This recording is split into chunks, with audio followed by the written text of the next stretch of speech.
विश्व हिंदू परिषद, बजरंग दल, भीम सेना, भीम आर्मी पंथी जो मुसलमानी संगठन है, मनुवादियों को खत्म करेंगे, मनुवादियों को खत्म करेंगे, ब्राह्मणों को खत्म करेंगे, राजपूतों को खत्म करेंगे।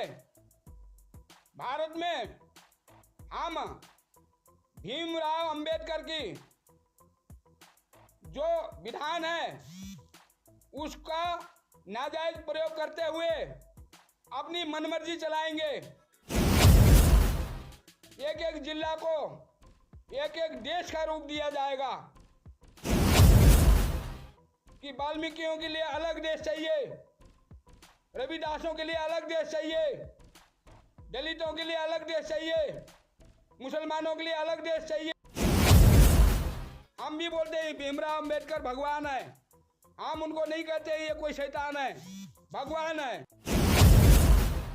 वो भारत के ऋषि मुनियों के वंशज थे। मुसलमान भाई हमारे साथ हैं, कभी नहीं है तुम्हारे साथ। देखिए भीमराव अंबेडकर जी जो आज हमारे बीच में नहीं है, जहां भी हो उनकी आत्मा सुन रही होगी कि उनकी बनाई हुई संविधान के चलते, उनकी बनाई हुई संविधान के चलते आज वर्तमान समय में भारत के नागरिक अनेकों भागों में बट चुकी है। इसमें और किसी की कोई दोष नहीं है, सारा का सारा संविधान का दोष है। अब इसको मैं परिभाषित करके बताता हूं। जो भी आज भारत में हो रहा है, जो आज सांप्रदायिक उन्माद फैल रहा है, जो सांप्रदायिक हिंसा होने जा रहा है, इसके पीछे या हो रहा है, इसके पीछे अगर किसी का कोई कसूर है तो वर्तमान संविधान का कसूर है। आप बताइए, राष्ट्रीय स्वयंसेवी संघ इसी मैनेजमेंट एक्ट के अंतर्गत उसको मान्यता मिली है। आज पूरे भारत में राष्ट्रीय स्वयंसेवी संगठन कहीं ना कहीं सनातन के अहित में काम कर रहा है। जैसे राष्ट्रीय स्वयंसेवी संघ वर्ण आश्रम व्यवस्था का विरोध करता है, नहीं मानता है वर्ण आश्रम व्यवस्था का। इसी प्रकार से विश्व हिंदू परिषद, बजरंग दल, इसके अलावा और भी बहुत सारे जैसे कि भीम सेना, भीम आर्मी और बहुत सारे ऐसे कट्टरपंथी जो मुसलमानी संगठन है, ये सारे के सारे संगठन वर्तमान समय में जो बने हैं ये इसी संविधान के मान्यता देने के कारण बने हैं। मेरा मानना है कि वर्तमान समय की संविधान को तुरंत बदलते हुए इसके अंदर या तो पूरी खामियों को खत्म करके सारी की सारी प्रजा पालन और जनता की संचालन के लिए सरकार को सारी की सारी ताकतें पंचायती राज संस्थान के अंतर्गत लेना चाहिए, ना कि इन एनजीओ को, इन संस्थाओं को ये सब ताकतें दिया जाना चाहिए। आज आप देख रहे हैं कि जो कोई भी संगठन बनता है, सरकार कोई योजना लागू करती है तो बनाओ सोसाइटी, बनाओ कमेटी, बनाओ समिति, बनाओ दल, और उसको कौन मान्यता दे रहा है? भीमराव अंबेडकर जी द्वारा रचित वर्तमान संविधान मान्यता दे रहा है। क्यों करना है ऐसा? आज जो बोल रहे हैं भारत में जो दलित समाज है वो क्या बोल रहे हैं पता है? मनुवादियों को खत्म करेंगे, मनुवादियों को खत्म करेंगे, ब्राह्मणों को खत्म करेंगे, राजपूतों को खत्म करेंगे। भारत में हम भीमराव अंबेडकर की जो विधान है उसका नाजायज प्रयोग करते हुए अपनी मनमर्जी चलाएंगे। मेरा मानना यही है कि इसका नाजायज प्रयोग के अलावा और कुछ भी नहीं है। सोसाइटी सारे के सारे जितने भी एनजीओ है सारे के सारे रद्द कर दिया जाना चाहिए। भारत में किसी प्रकार का कोई एनजीओ नहीं होना चाहिए। सिर्फ पंचायती राज संस्थानें भारत की संस्था संचालन के लिए, भारत की जनता की पालन के लिए कार्य करे। बाकी सारे के सारे एनजीओ जितने भी कमेटियां समितियां जो व्यवस्थाएं इस संविधान में दिए गए हैं इसको पूरी तरीके से रद्द किया जाना चाहिए। अगर ऐसा ना हुआ तो ये जो भीम आर्मी है, भीम सेना है, वाल्मीकि समुदाय के कुछ ऐसे श्रीलंका से जुड़े हुए कट्टर हिंदू विरोधी जो संगठन हैं जो ये कहते हैं कि हम ब्राह्मणों को और मनुवादियों को खत्म करेंगे, ये सब का सब इन संविधानों के कमी के कारण है। इस टाइम समय की मांग ये है कि ये संगठन खत्म होनी चाहिए। सारी मैनेजमेंट सोसाइटी एक्ट को खत्म किया जाना चाहिए। सारी की सारी मैनेजमेंट की जिम्मेवारी पंचायती राज संस्थानों को दिया जाना चाहिए। तभी जाकर भारत का, देश का सुरक्षा हो पाएगा। अगर इसी प्रकार से धड़ाधड़ 10 आदमी को किसी राजनीतिक पार्टी की सिद्धांत अच्छा नहीं लगा और उसने उठ के खड़े होकर 10 आदमी को इकट्ठे करके अपनी मर्जी के मुताबिक एक बायलॉज बना के संगठन बना ली और बोले कि हम इस पार्टी का खिलाफत करेंगे, हम इस पार्टी का विरोध करेंगे, हम अपनी मर्जी चलाएंगे। यह सब का सब नतीजा वर्तमान भीमराव अंबेडकर द्वारा रचित संविधान का ही नतीजा है। अगर ऐसा ना हुआ, जल्दी से जल्दी इस संविधान को ना बदला गया तो वो दिन दूर नहीं है जब इन संगठनों द्वारा भारत के एक एक जिला को एक एक देश का रूप दिया जाएगा। ये सभी संगठन मांग करेंगे कि वाल्मीकियों के लिए अलग देश चाहिए, रविदासों के लिए अलग देश चाहिए, दलितों के लिए अलग देश चाहिए, मुसलमानों के लिए अलग देश चाहिए। हमारे को सब अपने अपने समुदाय, अपने अपने जाति को अलग अलग इलाका दिया जाना चाहिए। क्या भारत की वर्तमान सरकार इन संगठनों की मांग को पूरा कर पाएगी? कभी नहीं हो पाएगा। इसलिए मैं इन मनु विरोधियों से आज इस सोशल मीडिया के माध्यम से खुले मंच पर चैलेंज चुनौती करता हूं। अरे नालायकों, सुनो, तुम जिस मनु ऋषि का विरोध कर रहे हो ना, वो पता है कौन है? वो तुम्हारे पूर्वज हैं। ये संसार पता है किसका है? ये परमपिता ब्रह्मा जी का है। और तुम जो बोलते हो ना हम मनु का विरोध करते हैं, मनु ऋषि जानते हो कौन है? मनु ऋषि कब हुए? तुम मनु के संतान हो। अपने पैरों में कुल्हाड़ी मत मारो, अपने घर में आग मत लगाओ। तुम चारों वर्णों के अंग हो, क्षत्रिय, ब्राह्मण, शूद्र और वैश्य। ये चारों वर्ण मिलकर ही यज्ञ होता है। जब तक ये चारों वर्ण इकट्ठे नहीं होंगे तब तक कोई भी भारत का, कोई भी देश का धार्मिक अनुष्ठान किसी प्रकार से कोई सफल नहीं हो पाता है, कोई यज्ञ नहीं होता है, कोई पुण्य नहीं होता। और सुनो, भीमराव अंबेडकर कब पैदा हुए? थोड़े समय है। तुम उनको बोलते हो कि भीमराव अंबेडकर हमारे भगवान है। हम भी बोलते हैं भीमराव अंबेडकर भगवान है। हम उनको नहीं कहते ये कोई शैतान है, भगवान है।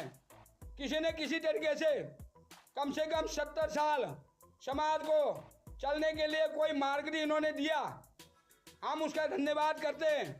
लेकिन भीमराव अंबेडकर जी ने ये भी कहा है, भारत के नागरिकों को उस समय कहा था जब इन्होंने संविधान को तैयार करके संविधान पटल पे इस संविधान को जब रखने की तैयारी किया तो बैठक में कहा, जिस दिन पूरे भारत के नागरिक को लगे कि यह संविधान अब बदलने की जरूरत है और 80% नागरिक इस बात को माने कि संविधान परिवर्तन होना चाहिए, उस दिन इस संविधान को उठा के किसी संग्रहालय में रख दिया जाए और नया संविधान भारत हित में लागू किया जा सकता है।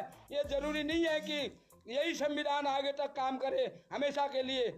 उदारवादी थे भीमराव अंबेडकर, और वो कोई भारतीय ऋषि मुनियों के वंशज थे। वो भारत के ऋषि मुनियों के वंशज थे, कोई और नहीं थे। तुम मनु को क्या कहते हो? मनु जानते हो कौन है? मनु, तुम आज की जो बात कर रहे हो ना, आज की बात नहीं है। सबसे पहले ब्रह्मा जी ने जब सृष्टि रचाई, तो सृष्टि रचाए हुए सृष्टि संवत के मुताबिक 1,96,53,120 वर्ष चल रहा है। मनु ऋषि की तुम क्या निंदा करते हो? तुम क्या कहते हो? क्या मनु का बुराई करने से तुम्हारी भला होगी? ऐसा कभी नहीं होने वाला, और ना कोई तुम्हारा ये सपना कभी साकार होगा। हाँ, ये जरूर होगा कि आज जिसको तुम कह रहे हो ना भीम और मीम, जिसको तुम आज कहते हो ना मुसलमान भाई हमारे साथ हैं, कभी नहीं है ये तुम्हारे साथ। भूल जाओ, ये तुम्हारे छाती में छुरा घोपेंगे ही घोपेंगे आने वाले टाइम पे। ठीक है, आज तुम भारत को कमजोर देखकर इसको कुचलने में ऐसे देश विरोधी ताकतों से हाथ मिला रहे हो मनु विरोधियों, लेकिन यही एक दिन तुम्हारे लिए काले नाग साबित होंगे और तुम्हारे को ही ये डसेंगे। भूल जाओ इस बात को, कभी नहीं होगा ये तुम्हारा सपना साकार। मैं ये कहने जा रहा हूं कि देखो, आज हिंदू कौन है? हिंदू मेरे नजर में कौन है? मेरे नजर में हिंदू वो है जो किसी भी प्रकार का भारत विरोधी बात नहीं करता, समाज हित में बात करता। वही हिंदू है जो भारत में रहकर, मनु की भूमि में रहकर, शत्रुपा के भूमि में रहकर, ब्रह्मा जी के भूमि के ऊपर रहकर, इसी भूमि में खाता है, इसी भूमि में सोता है, इसी भूमि में पेशाब टट्टी करता है और इसी भूमि का विरोध करता है। मनु का विरोधी भारत का विरोधी, ब्रह्मा जी का विरोधी भारत का विरोधी, श्री राम जी का विरोधी भारत का विरोधी, सनातन धर्म का विरोधी भारत का विरोधी। और वर्तमान जो परिस्थितियां चल रही है और इसको जो हमारे भारत के माननीय प्रधानमंत्री नरेंद्र मोदी जी ठीक करने में लगे हुए हैं, उनके कामों में जो औरंगाबाद आ रहे हैं, जो वर्तमान समय में काले नाग का काम कर रहे हैं, ये सब भी कौन है? भारत विरोधी। ये दलित और जो अपने भीमराव अंबेडकर जी के नाम पे जो कलंक हो तुम लोग, भीमराव अंबेडकर जी के नाम को कलंकित मत करो। क्यों कर रहे हो इनके नाम को कलंकित? उन्होंने कभी नहीं कहा मैं भगवान हूं। उन्होंने ये कहा कि देश समाज ये भगवान हूं और मैं उनका सेवक हूं। हद हो गई तुम लोगों की, ये बेशर्मी। देखो, मैं इस विषय पर कभी भी किसी भी मंच पर किसी भी तुम्हारे बड़े से बड़ा जो जानकार धर्मगुरु है जो कहता है कि मैं भीमराव अंबेडकर का पुजारी हूं, मैं उनको खुले मंच से चुनौती देता हूं कि तुम जो कुछ भी कर रहे हो भारत के अनहित कर रहे हो, भारत के पक्ष में नहीं कर रहे हो, भारत की हानि कर रहे हो। मैं इसको एक एक पहलू पे साबित कर दूंगा। और जहाँ तक रही बात भीम मीम या भीम आर्मी की, इन लोगों ने देश में एक और विभाजन की तैयारी कर ली है, भारत का और एक टुकड़ा बनाने की तैयारी कर ली है। तो इनकी साजिश को समझे भारत के जनता के लोगों, इनकी चाल को समझे, इनका समर्थन ना करे। मैं दलित वर्ग के बीच में जो हमारे एससी कोटे के जो लोग हैं और जो ओबीसी कोटे के लोग हैं, इनसे बार बार महात्मा होने के नाते, आपके धर्मगुरु होने के नाते ये कह रहा हूं कि आप इन लोगों का समर्थन न करें जो चंद लोग उठकर कह रहे हैं कि हम भीमराव अंबेडकर के पुजारी हैं। यह वास्तव में भीमराव अंबेडकर के पुजारी नहीं, बल्कि भीमराव अंबेडकर जी के हानि करने वाले, उनकी सपना को चकनाचूर करने वाले, उनके नाम पर कलंक लगाने वाले हैं ये जो भीम सेना या ये भीम आर्मी या इसके अलावा मैं और भी बहुत सारे हैं जो मैं इनका नाम नहीं लेना चाहता। इनका नाम लेने से तो हमारा मानसिकता खराब होगी। ये लोग समझते हैं कि हम मनुष्य ऋषि का विरोध करके भारत में एक अलग से जो है नया साम्राज्य बनाएंगे। खूब सोचो, खूब समझो और कोशिश करके देखो कोशिश करके। हमेशा युगों से पाप का हार होता आया है और धर्म का जीत होता आया है।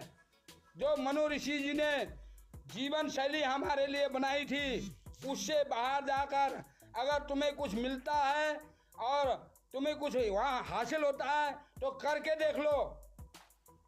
मेरा मानना यही है कि भारत सरकार को ऐसे संगठनों पर, ऐसे सांप्रदायिक उन्माद फैलाने वाले जो दल हैं, जो ऐसे संगठन बने हैं,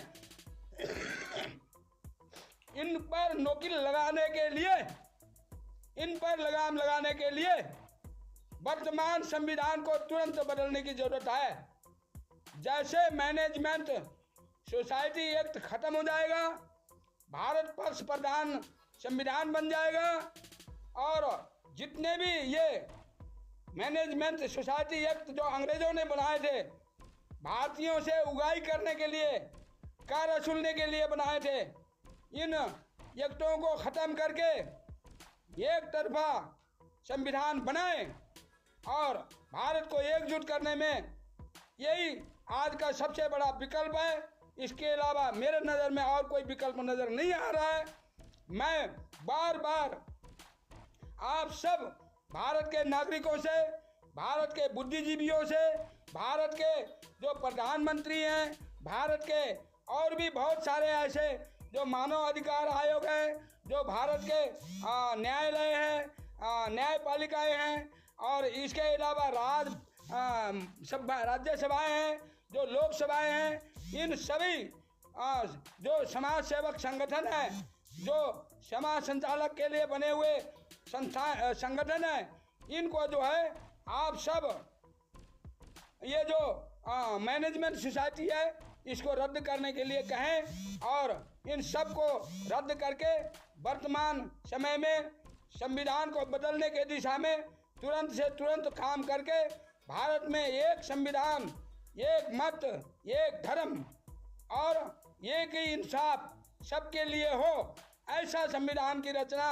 जब भारत में होगा तब जाकर ऐसे जो देश विरोधी और समाज विरोधी, मानव विरोधी ऐसे जो राक्षस देश में पैदा हो रहे हैं, इनको जन्म देने वाला जो संविधान है, इसको ख़त्म किए बगैर ये पैदा होने से हटेंगे नहीं। इनको डर किसी का नहीं है, इनको भय किसी का नहीं है। शरेआम गौ हत्या हो रहा है। आज जितने भी भारत में गौ कशी हो रहे हैं, बड़े बड़े यांत्रिक कत्लखानाएं चल रहे हैं, जिसमें संविधान ने जगह दिया हुआ है कि स्लॉटर हाउसों में इस संविधान में लिखा है कि कौन कौन सी गाय काटी जा सकती है। जो गाय दूध नहीं देती है उसको काटा जा सकता है, जो बैल हल में नहीं चल सकता उसको काटा जा सकता है, जो गाय किसी काम में नहीं आ रही है उन सब की हत्या किया जा सकता है। इसमें इस संविधान में ऐसे ऐसे प्रावधान दिए गए। जब तक संविधान नहीं बदला जाता तब तक भारत में जितने भी स्लॉटर हाउस हैं ये बंद होंगे, ऐसा संभव नहीं है। क्योंकि आप जानते हो देश में ये जयचंद के चलते आज देश कितना लंबा सजा भुगत रहा है, भारत कितना बड़ा दंड भुगत रहा है। तो इस समय तो हर गांव में 10 घर हैं तो 10 जयचंद हैं। इन जयचंदों से आज समाज को बचाना कठिन हो रहा है। इसलिए संविधान को बदलने के लिए, इन जयचंदों पर नुकेल लगाने के लिए आप सब भारत के बुद्धिजीवी वर्ग आवाज उठाइए, आगे आइए और जल्दी से जल्दी इस क्षेत्र में कार्य करने के लिए तैयार हो जाइए। क्यों देर नहीं करना, अभी नहीं तो कभी नहीं। क्योंकि भारत में इस समय अगर कोई हिंदूवादी संगठन, अगर कोई हिंदूवादी जो भारत हित में कुछ करने का इच्छा रखता है, ऐसा अगर कोई सरकार आया है तो इस टाइम मैं छोटी बातों को भुलाकर श्रीमान माननीय नरेंद्र मोदी जी को इस बात का श्रेय देता हूं कि 2024 तक टाइम है, 2024 तक टाइम है कि भारत में संविधान परिवर्तन के दिशा में आवाज उठनी चाहिए। और संविधान बदलने पर आप देखना कैसा बदलाव आएगा। ना ऐसे संगठन पैदा होंगे और ना ही धर्म की सांप्रदायिक लड़ाई लड़ने की जरूरत पड़ेगी। भारत सरकार को भारत प्रधान संविधान बनाकर ये कानून, एक नियम सबके लिए, ऐसा नहीं आज जो भारत में वोट बैंक के राज के चलते इस संविधान को ठेंगा दिखा रहे हैं, जिसको भीम आर्मी वाले कहते हैं मीम भाई, इनके लिए संविधान कोई मायना नहीं रखता। अगर किसी भारत के नागरिक को कोई संविधान मायना नहीं रखता है तो संविधान सबके लिए एक समान होना चाहिए। मुसलमान अगर 4 बच्चे पैदा करता है तो हिंदू भी 4 बच्चे पैदा करे। अगर मुसलमान 4 शादियां करता है तो हिंदू भी 4 शादियां करे। कानून सबके लिए एक होना चाहिए, नहीं तो ऐसा कानून रखने की जरूरत नहीं है भारत को। इसलिए मैं महात्मा ब्रह्मदास उदासीन आप सबसे आज फिर कह रहा हूँ, आज फिर कहता हूँ, क्या संविधान को बदलने की आवश्यकता है? क्या वर्तमान समय में संविधान को बदलने की आवश्यकता है? अगर है, आप मेरे विचारों से सहमत हैं तो इस आवाज को जनचर्चा बनाइए। मुझे किसी प्रकार का अच्छा कमेंट की इच्छा नहीं है, मुझे आप लोग शाबाशी मत लिखिए, मुझे आपसे कोई कामना नहीं है। मैं चाहता हूं कि आप संविधान बदलने के लिए आवाज उठाएं। जैसे मैं इस सोशल मीडिया से बोल रहा हूं, आप सब भी वीडियो जारी करें इस समय और पूरे भारत में संविधान परिवर्तन के दिशा में आप सब आवाज उठाना शुरू कीजिए। और अगर आवाज बन गई तो ये जो मनु के बच्चे जो कहते हैं हम मनु विरोधी हैं, इनको नहीं पता अपनी जड़ का। ये जब ढूंढेंगे, जब इनके कोई पूरे पूर्वज इनको बताएंगे, इनके बड़े बुजुर्ग बताएंगे कि हमारे पूर्वज कौन थे, हम किसके वंशज हैं, तो इनको पता लगेगा कि हम तो स्वयं ब्रह्मा जी के प्रकट किए हुए बच्चे हैं, ब्रह्मा जी के संतान हैं। हम सब के सब जो है भारत के एक अंग हैं। हम कोई अलग अलग नहीं है। क्षत्रिय, ब्राह्मण, शूद्र, वैश्य, ये 4 वर्ण हमारे शरीर के 4 अंगुलियां हैं। और ये 5वां देश का धर्मगुरु, 5वां जो साधु समाज है, ऋषि मुनि है, जिसको हम कहते हैं कि एक गृहस्थाश्रम और एक संन्यास आश्रम। संन्यास आश्रम भगवान ने गृहस्थों की मार्गदर्शन के लिए बनाया है। ऋषि मुनियों को गृहस्थों को कैसे जीना है, जीवन शैली पढ़ाने के लिए बनाया है। और गृहस्थ आश्रम धर्म, कर्म, यज्ञ, अनुष्ठान और शांति का वातावरण तैयार करने के लिए और लंबे से लंबे समय तक इस सृष्टि को चलाने के लिए गृहस्थ आश्रम बनाया है, जहाँ पर सभी प्रकार के जीव जंतु, सभी प्रकार के जो इच्छाओं को रखने वाले, हर कामना को लेकर आने वाले उस गृहस्थ में आकर अपनी कामना को पूर्ण करते हैं। इस गृहस्थ को आज 4 वर्ण में ही इस संविधान ने फूट डाल दी। इस संविधान ने गृहस्थ के 4 वर्णों को अलग अलग करके बांट दिया। क्यों बांटा इस संविधान ने, आप बता सकते हैं? क्यों बांटा? कि जाति भेद के चलते बांटा। भीमराव अंबेडकर जी की मजबूरी रही होगी और इन लोग ये भीम आर्मी वाले तर्क देते हैं कि राम ने दलितों के साथ अच्छा नहीं किया, फलाने राजा ने दलितों के साथ अच्छा नहीं किया। और कभी ये तर्क नहीं देते कि दलितों ने भी कहीं ना कहीं बुरा किया है। बुराइयां सब में होती है। अगर बुराइयां हैं तो हम सबका धर्म है कि उन बुराइयों के ऊपर ढककर उसको पर्दा डाल के आगे से ऐसा कोई बुरा ना हो, इसको ध्यान में रखते हुए आपसी कमियों को दूर करके दोबारा हम एकजुट हो जाएं, हम अपने पूर्वजों की बुराई ना करें, तभी जाकर मनुविरोधियों भारत बचेगा।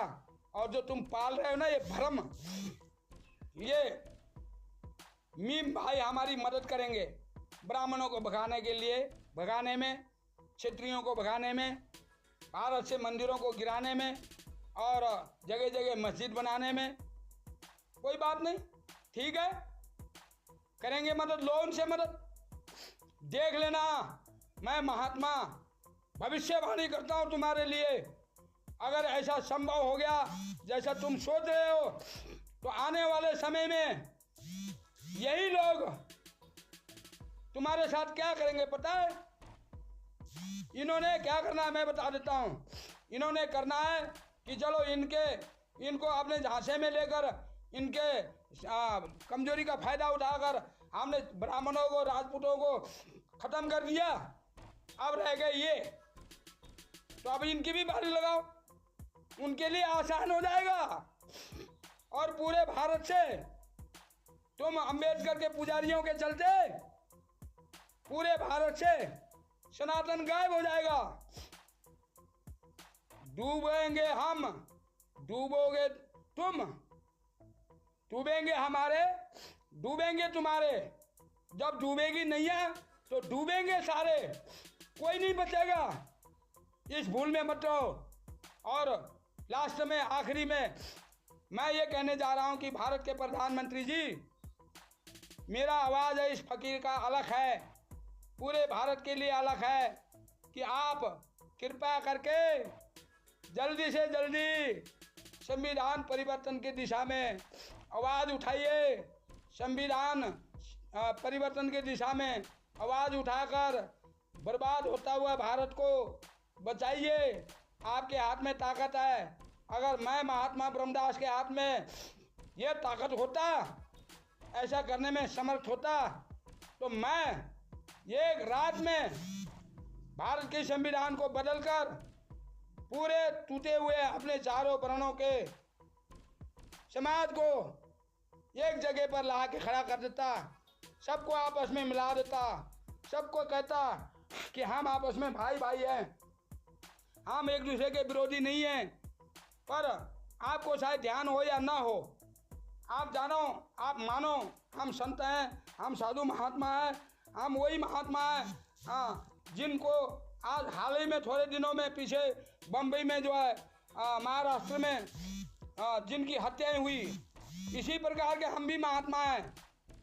अगर आपने ये कदम नहीं उठाया तो आज पूरे भारत का साधु संत, पूरे भारत का सनातन आपसे ये आशा लगा के बैठा है। ये नरेंद्र मोदी जी, आप जागो, आपको जागने की जरूरत है। आप हिम्मत ना हारो, आप लगातार चलो। हम साधु संत, हम गौ रक्षक लोग, हम सब के सब किसी न किसी मुद्दे को लेकर, इन मुद्दों को लेकर हम आपके साथ हैं। हम आपके लिए सब कुछ करेंगे। आप इन संविधान परिवर्तन की दिशा में कदम उठाइए। हम इसी आशा के साथ, मैं आपसे लास्ट में यही कहूँगा कि कल जो है इससे आगे का विषय शुरू करूँगा। आज मैंने जितना कहना था कह दिया, क्योंकि सभी भगत कहते हैं कि थोड़े थोड़े मतलब जो समय में जो है आप बात बोला करें। तो क्योंकि बोलने का अब बोलना है, तो मैंने कोई व्यू बटोरना नहीं है कि भाई मैं 2 मिनट का 3 मिनट का कोई ऐसी बात बनाकर चुटकी तो मैं व्यू इकट्ठा करूं और मैं लाइक करवाऊं अपने बातों को। मुझे ज़रूरत नहीं है। मैं महात्मा हूं, मैंने सर्वस्व त्यागा है, अपना सब कुछ त्याग कर मैं फ़कीर बना हूं। मेरी कोई इच्छा नहीं है। मेरा इच्छा यही है कि मेरा भारत का नागरिक, मेरा भारत का धर्म, मेरा समाज ना बटे, अलग अलग ना हो, मतभेद ना हो, और जो ज़रूरत है सुधार करने की उसका तत्काल सुधार हो, और देश बचे, धर्म बचे, समाज बचे, भारत बचे। और इसके ऊपर भारत के हर नागरिक को इस समय गौर करने की ज़रूरत है। मैं फिर दोहराता हूँ, भीमराव अंबेडकर जी ने खुद कहा था कि जब लगे कि भारत के 80% जनता को कि ये संविधान बदला जाना चाहिए, उस दिन इस संविधान को बदल दिया जाए। ये न सोचा जाए कि ये भीमराव अंबेडकर का मेहनत था, इसको क्यों बदलना है। भीमराव अंबेडकर, चलो उस समय की हाल को देखते हुए उन्होंने कई प्रकार के ऐसे संविधान जो बनाने थे नहीं बनाए, जो अंग्रेज़ों के बनाए हुए संविधान थे उन्हीं का ही ट्रांसलेशन कर दिया, उन्हीं को ही वहाँ से उतार के उस पन्ने में डाल दिया जो भारत की जो नया संविधान बनाई गई। तो इसको मैं कहूँगा कि भाई जो जो ट्रांसलेशन किए गए हैं उनको ख़त्म करके भारत की नया संविधान बने, तो जाकर हम भारत बचाने में सफल होंगे। और लास्ट में ये मांग कर रहा हूँ कि आप लोग कमेंट करें, आप लोग मुझे भेजें कि संविधान बदलना चाहिए तो हाँ, नहीं बदलना चाहिए तो ना, या आपने इसमें मुझे भेजना है कि भाई संविधान बदला जाना चाहिए या नहीं जाना चाहिए। और मैं फिर कह रहा हूँ, एक बात याद दिलाता हूँ, ये मेरा रोज़ का पाठ है। आप भारतीय जनता जनार्दन के लिए, भारत के सनातन समाज के लिए ये मेरा पूजा है, ये मेरा एक श्रद्धा है। और मैं कह रहा हूँ कि आप सब के सब सिर में चोटी धारण करें। चोटी, आप लोग शायद ये सोच रहे हैं कि हमें थोपा जा रहा है साधु संतों द्वारा, हम नहीं थोपेंगे। हम ये कहेंगे कि आप अपने मर्यादा में वापस आ जाइए, विनाश के रास्ते में न जाइए, इसी में आपका हित है। विश्वासम फलदायकम। और चोटी नहीं धारण करोगे ना तो तुम्हारा पहचान ही कोई नहीं है, और तुम ज्ञान के बिना पशु हो। शास्त्रों में कहा है कि ज्ञान के बिना मनुष्य पशु समान है। तो पशुओं की जीवन जीने के बजाय आध्यात्म की जीवन जियो, ज्ञान की जीवन जियो, आगे बढ़ो, उठो उठो, जागो भारतवासियों, एक और स्वतंत्रता संग्राम चलाना है। जैसी भारत की कामना करके दी थी बलिदानी हमारे पूर्वजों ने, वैसा भारत बनाना है। गौ हत्यारे काले अंग्रेजों को भारत से मार भगाना है। उठो जागो भारतवासियों, एक और स्वतंत्रता संग्राम चलाना है। जय गौ माता, जय भारत माता, जय सनातन, जय।